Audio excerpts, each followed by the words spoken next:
Today, on Florida Sportsman Project Dreamboat, L&H Boats works to complete the 33 on time for delivery day. I know we got involved in more than was originally budgeted and planned for, but I believe the project came out spectacular, and I hope the owner will be proud of it for years to come. The experts at Two Rivers Boatworks begin rigging on the 36-foot Yellowfin project. I'm really excited about installing this new rub rail. We're going white on white, which I think with the sea foam and white boat is going to look amazing. George LaBonte joins Dreamboat owner Rick Cerrito aboard his fully restored 1978 Formula 233. Perhaps no other boat in the history of the show since I've been involved has been more of an actual one-man's dreamboat than this boat. And Stuart and Isla Morada Boatworks starts the build of a very custom 27. We're painting the decks, we're doing faux teak, it's soup to nuts to be a really special custom boat. All coming up on Florida Sportsman Project Dreamboat. Join us as we follow one-off builds to all-out restorations in Stuart, Florida's Dreamboat District, home to some of the best custom boat builders in the world. From modest to over-the-top, industry experts from the district's premier facilities show how it's done. Fiberglass repair, custom paintwork, engine rigging, electronics installations, and more. And boating editor George LaBonte shares the stories of boaters who have already turned their dreams into reality. This is Florida Sportsman Project Dreamboat. Join us as the crew at L&H puts the finishing touches on the 33-foot L&H project after completing a full paint job, custom helm pod, full rewire, and much more. Once we finished up all that paint work and tied up the transom end, and name goes on the boat, clear coat goes on top of the name. Rafi jumps in the engine room. He does his wiring, he sets up the batteries, he sets up fuel systems, everything that's incorporated in the engine room. Gets all that work done, and then we're ready to install engines in the boat. One of the other new items on the boat was a new tower on the boat. Jake picked a Marlin tower, there isn't a separation between the hardtop and the second station. You stand on the hardtop to run the boat for a second station, so the tower is not quite as high physically as a full separation tower. So one of the benefits to us is we can install that tower in the shop here. So it's a big time savings for us. We can do a lot of the rigging and a lot of that work that normally has to get done down at the water here in the shop. That way we don't get interrupted by weather or anything else. Generally speaking, the next thing we start doing is cutting holes and rigging the boat up. So I generally start at the control station, and we'll mount the instrument panel, the helm, the control handles, everything that's going to be mounted on that control pod. We'll get everything fit and put into place. Next thing that we'll do is install the electronics package if we're the people doing that on the boat, and most of the time we are. And on this boat we did do a custom display for the electronics he wanted on the boat, so we already were aware of the size of the display area, and we had a pretty good idea where everything was going to go. My job is to cut that stuff in there, get it in place, make everything look like it's finished, and then Rafi comes in and finishes it. The owner, Jake's coming into town. We've just finished up getting everything ready on the boat. Get prepared for the owner to come into town. We remove all the cover and protection on the boat, do several industrial cleanings, and just make sure everything's up to par. A lot of touch-ups and cosmetics. Everything you would do so the boat is brand new, and that's where we are right now with the boat. It's brand new and ready to go. I guess we did it all and then some. It's you're looking at pretty much a brand new boat besides the engines, I guess I'd say. Took a lot of time and a lot of money, but it's a very nice boat, and I think we made good decisions about how we put it back together. It's got a lot of nice equipment. All the electronics are updated. We got this helm pod that is kind of a showpiece and really sets the boat off and goes with the rest of the teak. I really like the tower. The boat didn't have a tower before, and it runs really well from down below, but I'm coming from a center console, so I like the wind in my face and the open air feel. So now it's a nice day, I can go up top and get the center console feel back. We did make the tower so that it would be removable so that we could put it on the road if we need to in the future, but we're going to run it back to Ocean City up the ocean and run it ourselves rather than going on a trailer. Again, for him to step on this boat after dropping it off with us, it's a brand new boat. It's not the same boat he left with us when we started the project, and I know he feels that way now, and he's happy with everything he saw on it.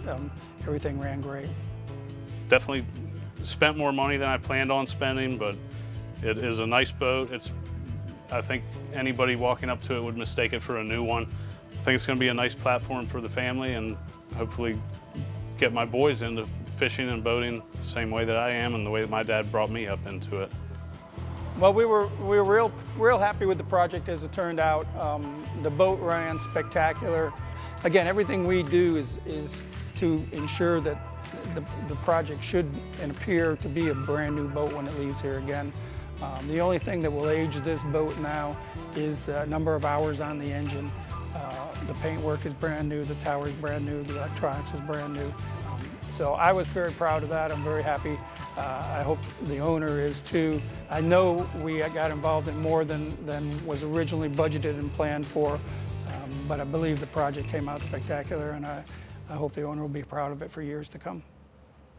When we come back, the team at Two Rivers Boatworks begins rigging on the 36-foot Yellowfin project.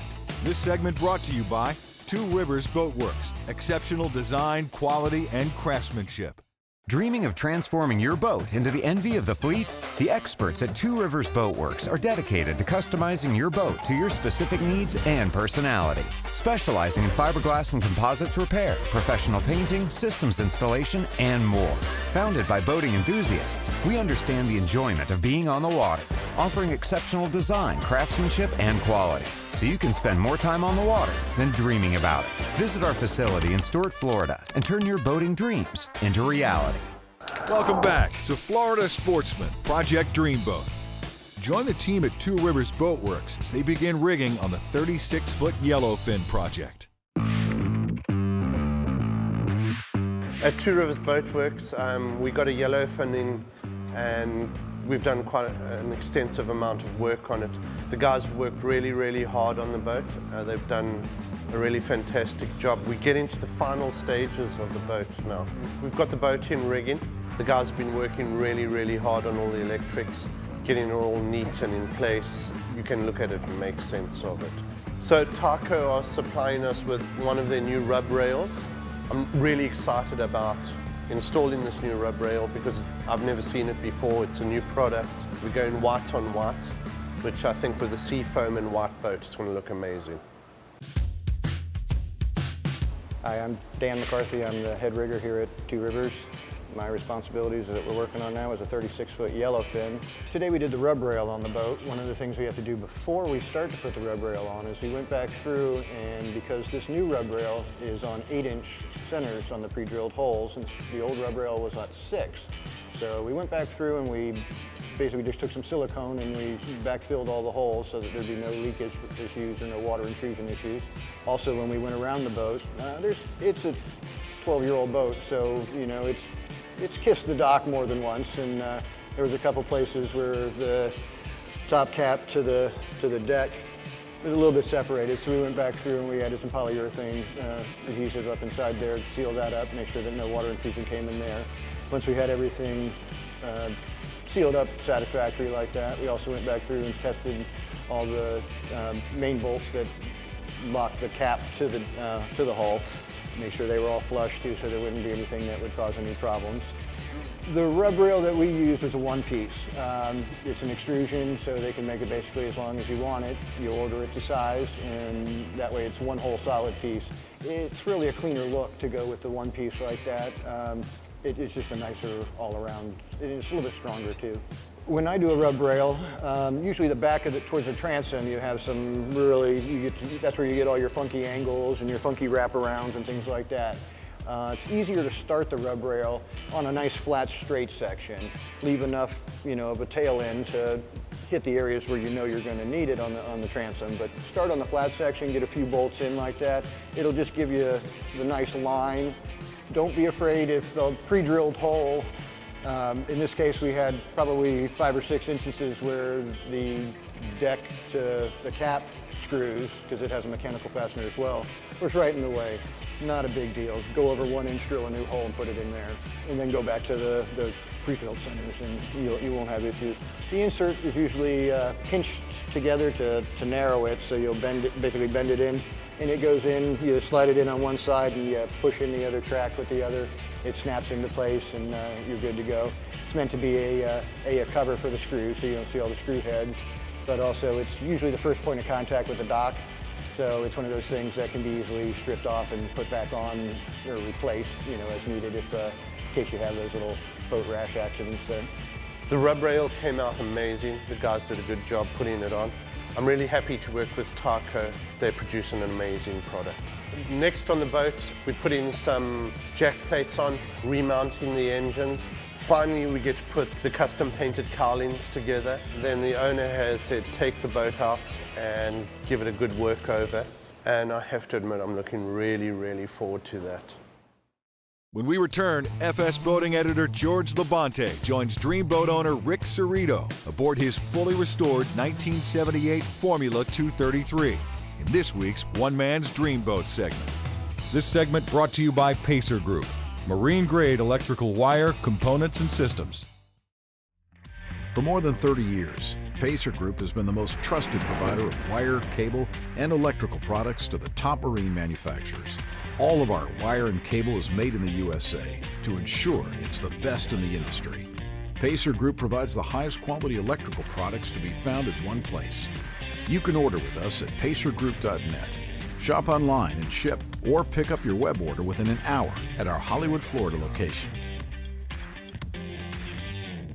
Welcome back to Florida Sportsman Project Dreamboat. Join us for this week's One Man's Dreamboat segment with Florida Sportsman Boating editor George LaBonte as we feature anglers who have already launched their dream. Florida Sportsman began these features 30 years ago, and the dreams just keep getting better. Today we meet up with Rick Cerrito and his wife Debbie in Pompano Beach, Florida to have a look at his 1978 Formula 233. Now, if you're a fan of the center console fishing boat design and you're not familiar with the Formula 233, you ought to be. This hull is the granddaddy of all modern center consoles. During the 1970s, one of my best friends had a 23 Formula cuddy cabin version, and we went out in that boat almost 3-4 times a week. And I had some of the best times in my life in high school doing things with that boat, with fishing, skiing, diving. Rick and I started dating in 1977. We were just a couple of kids. And so for a hot date, he took me down here to Pompano Beach boat ramp to show me the boats. And he saw a Formula and he walked me over there. It was actually a police boat. And he showed me that was his favorite boat in the whole world was a 23-foot Formula. And he said, someday I'd like to have this exact boat for our family. And so that my kids will have the same Florida experience in boating in this boat like I did. Fast forward a few years, Rick and Debbie are married and they've got a daughter. It's time to find their dream boat. I found a boat in South Miami, and we just had a child and money was a little tight, so I bought a project boat then. And I purchased the boat, I brought it home, and it actually had bullet holes in it. You heard that right, bullet holes. During the era when this boat was in production in the 70s and 80s, boats of this type were used for all kinds of illicit activity in South Florida, especially in the Miami-Dade area where the boat originated, and this boat was no exception. When I brought the boat home, it was structurally sound. It just needed some TLC. I had to patch a few holes. I had to close the transom in. I put a new transom in it, put a bracket on it, and the boat runs like a 25-footer now with the bracket. Put an interior in it, and I did paint it, and the boat really looked nice. And it did perform well with a single outboard on it, which I was very happy with. I left it originally as a cuddy cabin, and my family used that boat with the cuddy in mind. I could still fish from it. I could sleep over in it. I could go camping in it. The kids could get out of the sun and the heat, get changed. Now that my kids are gone, we decided to make the change. For Rick's second effort restoring this boat, he converted it from a forward cabin to a center console, and it became evident that this style, a walk-around center console type of boat, was going to be really useful for Rick and Debbie in their future fishing adventures. I purchased a 23.3 Formula center console top cap. I removed my old cap and I put on the fishing center console cap in its place, and it fit like a glove. It was the exact same hull. After I moved the cuddy cabinet out, I noticed that the foam had been compromised with water. I put a drill through the stringers. I saw wet wood. So I made the decision then, if I'm gonna go this far, I'm gonna gut the whole boat right to the bare hull. And I wound up putting the stringers, the transom, a new gas tank, new floor. Basically everything in that boat other than the outer shell has been replaced, other than the ski rings and the top bow cleat. I was at the Pompano Beach Marine Flea Market, and I actually found a radar arch there. And it was a couple inches short, maybe 5 inches, not wide enough. The height was great. It was a beautiful design. And I actually took it and I stretched it with my truck and a coconut tree. 6 inches to make it fit my gunnels on my boat perfect. I bought a center console from Manny at Competition Boats. It fit my boat perfect. I bought a leaning post also that fit my boat perfect. I've had the boat 30 years. It's been repowered 3 times with Mercury's. They've always treated me well. Boat does incredibly well with this motor. I use the boat mostly for fishing now that the kids are gone. We use it, that's why I converted to center console. I run with Taco outriggers. I run 2 outriggers with a center rigger. I'm very happy with my Taco outriggers. In South Florida, the Formula 233 is a very recognizable boat. In fact, Rick said he never goes on the water without having somebody walk up to him and want to talk about the boat and want to look at it. And today was no exception. People constantly were walking up to us. Of course, Rick never misses the opportunity to take the time out and speak with people about the boat and show off a little bit. I've had this boat over 30 years. I cannot get rid of this boat. In fact, my son has dibs on it now. So the adventure will continue. Perhaps no other boat in the history of the show since I've been involved has been more of an actual one-man's dream boat than this boat. From Rick seeing the boat back in the 70s with his then girlfriend and saying one day we're gonna have one of those, actually making it happen, raising the family, he called the shot, and then getting the opportunity to breathe new life into it 30 years later and start all over again is really cool. Rick should be super happy with how the boat turned out, and I'm sure he's got many more years of great memories in store for him. After an initial investment of $3,000 and spending $25,000 on repairs and custom modifications, the cost of Rick's Dreamboat comes to a total of $28,000. When we return, Stuart and L&H Boatworks begins the build of a very custom 27. This segment brought to you by Yamaha. Reliability starts here. An entirely new species of extreme predator is moving offshore. The Yamaha 5.6-liter V8 XTO offshore outboard. Extreme big block thrust and power in the industry's first direct injection 4-stroke. Quiet, efficient, powerful, and proven Yamaha reliability. More than an outboard, it's a fully integrated power system. The all-new Yamaha V8 XTO offshore. Welcome back to Florida Sportsman, Project Dreamboat. Join us as Stuart and L&H Boatworks begins the build of a very custom 27. We're here at Stuart and L&H Boatworks. We're looking at Greg Block's boat. He's building a real custom 27 Stuart. Twin motors, 300 Yamahas for power. It's pretty much custom everything. Custom T-top, stand on the console top, full controls upstairs. We're painting the decks, we're doing faux teak. It's soup to nuts to be a really special custom boat. The inspiration for this boat is he saw a custom Carolina boat called the Grander, which was done with satin black tower on it. And he wanted to kind of match that with the silver and dark charcoal paint, metallic, really make the boat pop. So we tried our best not to make it exactly like that, but put his own little style to it, kind of hit his little flair, but in that same kind of theme. We get pretty elaborate here. We're not a complete custom builder, we're a semi-custom builder, and we'll do whatever the customer wants to make it look cool. So when it comes down to doing the lamination process and the infusion, we've got the Butler boys, I always call them. We've got Chris Butler, the head guy, Colton and Cameron, his sons. They do a phenomenal job with our infusion. I like to bring everybody together, and one guy told me one time, none of us are as smart as all of us. So I get everybody together as a team, and come up with a game plan to build the best boat we possibly can build. Today we are working on Greg's Blocks 27. We're going to go ahead and get it skinned. We infuse here, so we do 3-ounce skins on our infusion, so that way the heat from the infusion doesn't print through the hull. And we go through and spray the resin on and roll out all the air and make sure that the shell is nice and tight. That's the shell of the whole boat, is the skin. And then we do the strakes. When we do the strakes, we put 2 1708s, stagger them. Then we come back after that's kicked and fill it with a putty, and then you encapsulate the putty, and then it goes into infusion where we start laying our glass. And after all the layers and all the core material and stringers and everything are in the boat, we go ahead and put the bag on. Then once the bag gets on, we suck it down. We go ahead and put all our hoses, and then we run it into our main feed bucket where we're going to pour our resin into, and then we pull the trigger. An open laminate is anywhere from a 60% resin to 40% glass ratio, where you're 60% fiberglass and 40% resin and infusion. Resin is really brittle. The more resin you throw it apart and put it apart, it causes it to be weak.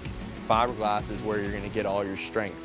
And by infusing, it actually encapsulates all the fiberglass, and it makes sure that you have no air in the entire part. It's lighter, it's stronger, it's better than a hand-laid part. Building boats, this was my dream when I was a child, to build boats. It may sound crazy to other people, but my dad's been in it for 25 years, and it's something that I wanted to do when I was a kid. And they're like babies to me. I have a child of my own, and we watch it grow as it goes along, and then once it finally goes, it's like, oh, that was an accomplishment. We love our boats. We strive to be the best boat company, just like everyone else does. But we actually, we're a small knit group, and we all get each other, and we all work with each other very well. And that's a really good thing to have when you're building boats. If everyone's on the same page, then nothing should fail. Well, we got the boat back out of the mold now. All our parts and pieces are made. So now we just got to do a little prep work, making sure it's a good quality piece, sand it down, block it, get it ready for paint over at Two Rivers. So I think it's getting ready to get some little glitter on it, little flash, little shine. I'm really looking forward to getting the boat back so we can do our job and put our boat together. Next week on Florida Sportsman, Project Dreamboat, Two Rivers Boatworks takes delivery of the custom 27 build from Stuart Boatworks for a high-end paint job. George LaBonte joins Dreamboat owner Jim Wells aboard his one-off 28-foot Bertram. Wildfire Marine works overtime to complete the 25-foot Mako project in time for delivery. And Two Rivers Boatworks nears completion of the 36-foot Yellowfin.